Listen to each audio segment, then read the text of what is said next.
Hello po, Happy Father's Day po sa lahat, pati po sa aking kapatid na si Arnel, mga bayaw kong si Gamay, Anthony, Yuyon at si Kenji. Happy Father's Day po sa inyong lahat at lahat ng mga tatay. Naghiwa lang po ako ng 1/4 na sibuyas, lagay po natin sa giniling at maglalagay po tayo ng 3 kutsarang breadcrumbs, 1 itlog at 1 kutsarang mayonnaise. Asin at paminta, saka po natin siya lamasin.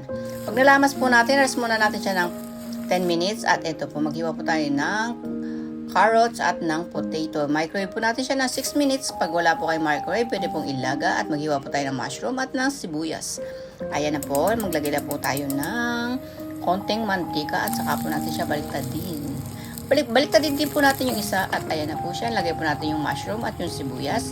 Maglalagay rin po tayo ng 10 grams na butter at 20 ml na tubig at konsume, kalahating kutsara at 3 kutsarang ketchup at 3 kutsarang sauce. Ayan, haluin po natin mabuti at saka 1 kutsaritang asukal.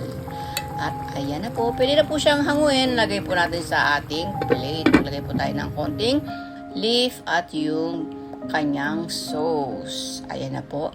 Inuulit ko po, Happy Father's Day po sa lahat ng mga tatay, lahat po ng masisipag na tatay. Happy Father's Day. Maraming pong salamat. God bless. Bye-bye.